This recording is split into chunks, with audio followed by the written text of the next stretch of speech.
Boa tarde, eu sou a professora Cíntia Albertoni. Estamos aqui na Universidade Federal do Rio Grande do Sul entrevistando o professor Sérgio Haddad, que está em Porto Alegre para lançar seu livro sobre Paulo Freire. Temos aqui 2 alunos que irão entrevistá-lo.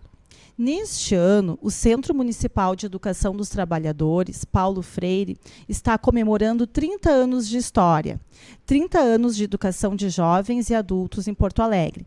Por isso, é tão importante marcar este momento com essa entrevista da nossa rádio web. Boa tarde, o meu nome é Ladir, tenho 66 anos. Quando eu comecei na Jerônimo Coelho estudar, eu tinha 50 anos. Eu fui avançando nos estudos e me motivou, eu não quis sair mais da escola até terminar o 1º grau. E eu estou lutando por isso.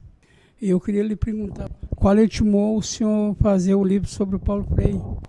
Tá, eu vou contar a história para o senhor. Bom, primeiro, muito prazer de estar conversando aqui com vocês. Talvez vocês não saibam, mas eu tenho uma história muito longa na educação de adultos.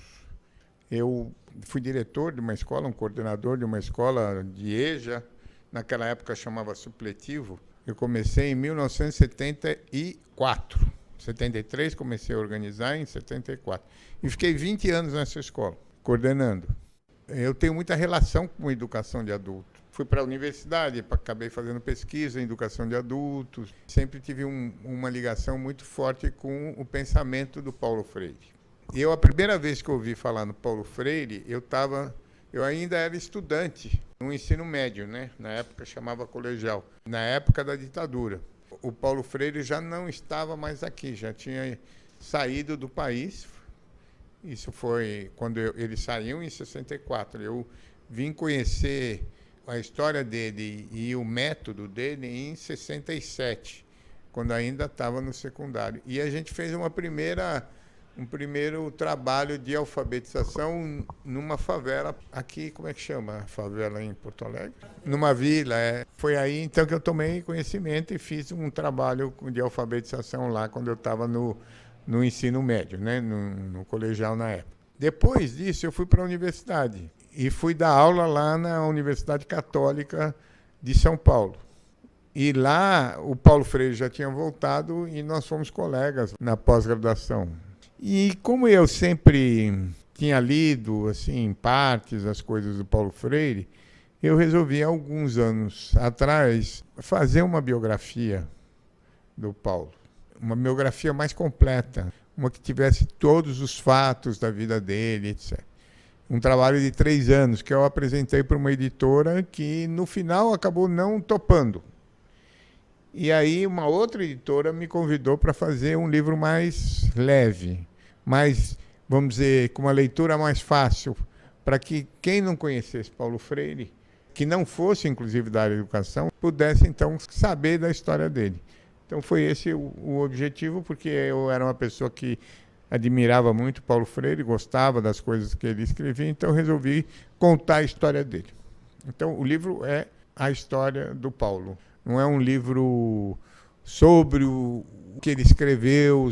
Eu menciono, evidentemente, mas não é sobre isso. É sobre a vida dele, sobre a esposa dele, sobre os filhos, sobre o que aconteceu com ele, aonde ele morou, o que ele produziu e assim por diante. Boa tarde, professor. Meu nome é Marina, tenho 80 anos. Comecei aqui no CEMET. O CEMET Paulo foi a minha primeira escola, nunca tinha estudado. Comecei aqui, eu tinha 57 anos. Hoje em dia eu tenho 80. Fiz 80 anos este ano. Quero saber, senhor, por que é tão importante falar sobre Paulo Freire hoje? Eu estava pensando na sua pergunta, viu, Marina, porque eu às vezes fico perguntando por que tanta gente não quer saber do Paulo Freire. Você sabe que eu tinha muitos dos meus alunos que estudavam lá no curso noturno, ficavam, mesmo depois que terminaram, queriam fazer de novo, e ficavam lá fazendo de novo, porque gostavam também de ficar na escola, de ficar com os amigos, com as pessoas e conversando. Isso tem a ver com o Paulo Freire. Porque o Paulo Freire, quando ele pensou todo o trabalho de educação deles, ele pensava justamente nisso, que a escola era um lugar de conversar, era um lugar de diálogo, era um lugar de troca de informação, era um lugar de diálogo, de troca de conhecimento, que um aprendia com o outro, e que um ensinava, o outro aprendia, depois o outro ensinava e o outro aprendia. E essa forma de pensar a educação foi muito importante para muita gente. E fazia um pouco uma contraposição, assim, ficava um pouco oposto à ideia de que os alunos chegavam na escola sem saber nada. Não sabia nada da escrita. Mas a senhora faz o quê? Eu sou empregada doméstica. Hoje em dia eu estou aposentada, mas continuo trabalhando, não vou parar nunca de trabalhar, nem de estudar. E o que a senhora faz de melhor? O que eu faço de melhor? Como empregada doméstica? Eu passo, só não lavo que tem a máquina que lava, né? A máquina de lavar roupa. Cozinho, cozinho. Mais ou menos. Marina, eu Pode. adoro o pastelão da Marina. Quando tem festa na escola, a Marina sempre leva um pastelão maravilhoso. Obrigada, prof. Nós gravamos, a Marina gravou a história da vida dela na rádio e ela cantou maravilhosamente bem e dança.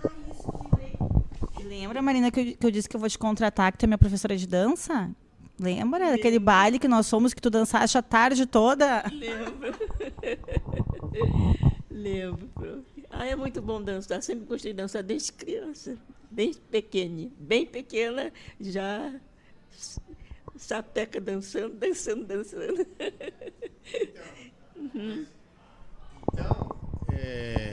Como é que a senhora disse que não sabe nada? Das letras. Então, das letras. E aí já sabe. Então, isso que foi muito importante no pensamento do Paulo Freire, porque ele dizia, todo mundo sabe, todo mundo aprendeu, todo mundo tem um conhecimento, todo mundo tem uma cultura. E todo mundo tem o que ensinar para o outro. Assim como o professor tem um conhecimento das letras, né, a senhora tem o conhecimento do pastelão, que faz muito bem, porque eu já vi que as pessoas já comeram aqui o seu pastelão. É bom o pastelão? Muito bom. Então, essa ideia é muito importante, de que todo mundo tem o que ensinar. Por isso, a escola é uma escola que tem que ser um pouco essa troca. E aposto que a senhora, dona Marina, já teve que ensinar a sua receita para outras pessoas, porque estava muito boa. E se eu for dançar, por exemplo, eu caio no chão, porque eu não sou muito bom para fazer isso. Também é uma coisa que a senhora pode me ensinar, porque... Eu gosto muito de sambar. É samba que eu gosto. Eu danço os outros, mas é samba que eu gosto. Então, podia abrir uma escola de samba. Deve ser barato. Que é muito bom dançar um sambinha. Eu danço as outras coisas, eu gosto de dançar aquelas danças antigas, antigamente do Elvis Presley, rock, mas o meu fraco meu é o meu samba. Eu sou professora Cíntia. Por que atualmente não querem mais falar sobre Paulo Freire? A sociedade está meio nessa coisa assim de não querer saber de Paulo Freire. Por que isso atualmente, professor? Que hoje, as pessoas que não querem saber do Paulo Freire, não querem saber, não é tanto do Paulo Freire, mas não querem saber daquilo que ele falou e daquilo que ele representava. Paulo Freire escreveu um livro chamado Pedagogia do Oprimido. Calar o Paulo Freire é calar o oprimido. No fundo, o que querem com esse cerceamento da liberdade, né, com esse cala-boca que querem fazer com Paulo Freire, é um cala-boca para os oprimidos da sociedade, para aqueles que não têm voz, para aqueles que não conseguem se apresentar, não conseguem defender seus direitos, não conseguem justamente poder participar da sociedade.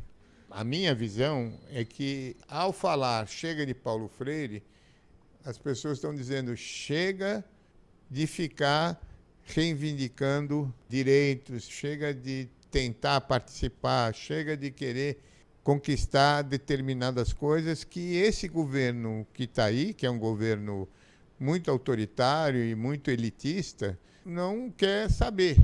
Isso está ocorrendo em vários cantos. Antigamente, a participação era muito grande, havia mais emprego, as pessoas tinham mais possibilidade de ganhar dinheiro, de ter melhores condições, o sistema de saúde era melhor, o sistema de educação era melhor, e hoje está péssimo. Então, o que as pessoas não querem é que fique lutando por esses direitos. E uma maneira de fazer isso é não trazer as ideias do Paulo Freire em cima da mesa. Nós temos que lutar, temos que ir em frente. Eu acho que o Paulo Freire ele pensou com as ideias de direito para dar futuro para a pessoa, estudar, para a gente não ser enrolado. E eu achei muito importante, quando eu comecei aqui na faculdade, eu não tinha muito estudo, só assinava o meu nome.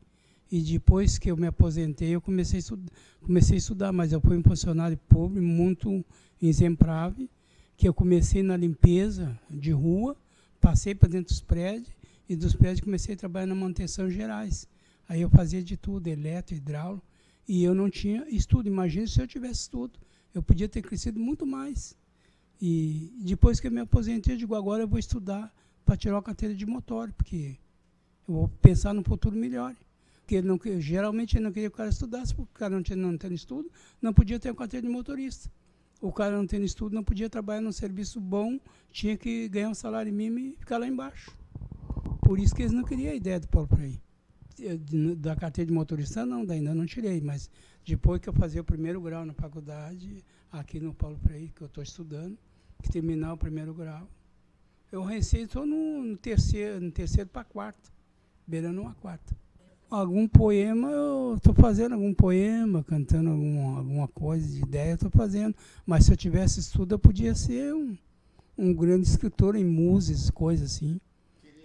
Eu queria ser, mas eu não tive muito estudo. Mas assim mesmo agora, com um pouquinho, eu estou fazendo alguma coisa.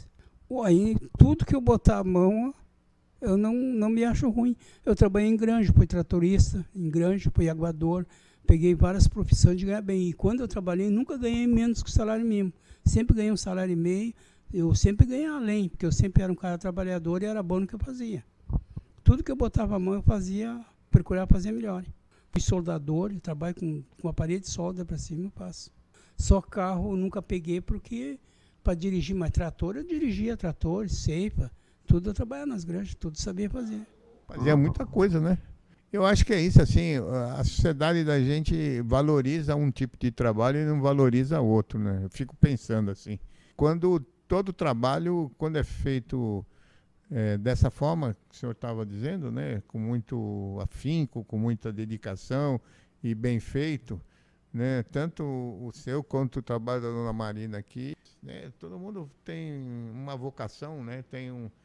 Para fazer alguma coisa. Eu acho que o que o Paulo Freire fez muito foi valorizar esse tipo de coisa, essa cultura que está na cabeça de todo mundo, está no jeito em que cada um faz as coisas, está nas descobertas, está nas escritas, no poema, no pastelão, está em tudo. Então, é valorizar isso, porque quando a pessoa só valoriza a letra, que é importante, ler e escrever, mas também quando só valoriza isso, esquece que existem outros conhecimentos, e que as pessoas têm que ser valorizadas pelo que ela é, pelo que ela faz, né? Isso eu aprendi com o Paulo Freire. Né? É pouco, eu faço alguma coisinha, tudo eu faço um pouco. Só não sou um profissional. Quer dizer que o senhor é uma boa pessoa para pegar aquela caixa de ferramentas e falar, o senhor agora vai cuidar aqui desse prédio. Tudo que precisa fazer, o senhor faz um pouco. Eu tenho uma pergunta sobre o livro. Assim, o senhor diz que escreveu sobre a história e traz alguns fatos sobre a vida do Paulo Freire. Teria alguma novidade, algum elemento novo sobre Paulo Freire, sobre a família Freire, que o senhor possa nos contar neste momento? Tem uma novidade, tem várias, mas vou dizer, uma que eu acho que é nova, que não estão nos outros livros, foi uma história que a filha dele me contou. Paulo Freire, ele era mais jovem que a primeira esposa dele. Ele teve 2 esposas, né? Faleceu a primeira, ele casou com a Anita, que é viúva, está viva até hoje. Mas a primeira, que era a Elza, ela foi ter aula com o Paulo. Ela era mais velha, conheceu indo ter aula com ele, porque ele estava preparando a Elza para prestar um exame para dar aula na escola de professores. Aí conversa vai, conversa vem, eles ficaram apaixonados e eles acabaram se casando.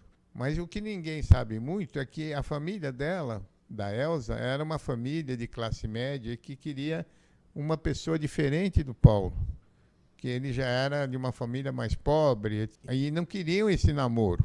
E aí o que a Elza fazia? Cada vez que ia na casa do Paulo, levava uma muda de roupa.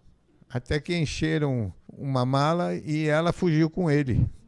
E a família só foi depois acolher os dois quando nasceu a primeira filha, justamente a Madalena, que contou essa história para mim. Bom, é uma novidade do... Muito interessante essa história. E eu conheci Paulo Freire através da filha, porque quando eu cheguei fazer um magistério no Instituto de Educação aqui em Porto Alegre, o primeiro livro que eu li foi da Madalena Freire, A Paixão de Conhecer o Mundo. Através dela, das palavras dela, eu já estava lendo Paulo Freire e não sabia. Impressionante, me apaixonei pelo livro e me apaixonei também pela educação. E não sei se foi dali em diante que eu resolvi ser professora, se eu não sei, não acredito muito em vocação, mas acredito assim naquilo que a gente faz, que a gente gosta e que a gente é feliz fazendo. Então, é com muita alegria, com muita emoção que eu agradeço ao professor Sérgio Haddad por essa entrevista. Agradeço aos alunos também do CEMET, Ladir e Marina.